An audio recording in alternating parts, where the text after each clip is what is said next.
समास पढ़ रहे हैं। क्या पढ़ रहे हैं? समास का परिभाषा हम लोग देखे थे, जब दो या दो से अधिक पद आपस में मिलते हैं और जब वो मिल करके एक नए वर्ड को बनाते हैं, एक नए शब्द को बनाते हैं जिसका कुछ मीनिंगफुल अर्थ हो, तो वही शब्द हमारा समास कहलाता है। क्या कहलाता है? समास कहलाता है। और इसी मिले हुए पद को हम लोग समस्त पद भी बोले थे। क्या बोले थे? समस्त पद बोले थे। और समस्त पद में क्या होता है? दो पद आपस में मिले हुए होते हैं और जब वो दोनों पद मिल करके एक मीनिंगफुल अर्थ को बनाता है, एक वर्ड को बनाता है, तो वो हमारा समास कहलाता है। कहलाता है कि नहीं कहलाता है? जैसे में हम लोग देखे थे राज प्लस पुत्र, तो वो बना था हमारा राजपुत्र बना था ना।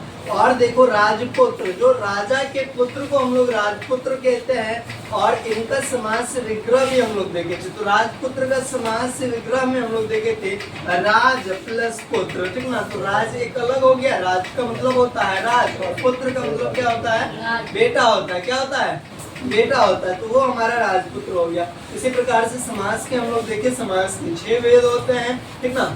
समास कितने वेद होते हैं? तो हम लोग देखे दो समास को पढ़ लिए। पहले 1 नंबर में तत्पुरुष समास पढ़े। क्या पढ़े थे? तत्पुरुष समास। तत्पुरुष समास पढ़े। उसके बाद 2 नंबर में कर्मधारय समास पढ़े। क्या पढ़े थे? कर्मधारय समास पढ़े। और 3 नंबर में भी क्या पढ़ रहे हैं हम लोग? बहुब्रीहि समास। और ये जो समास होता है भगवान से रिलेटेड होता है। किससे रिलेटेड होता है?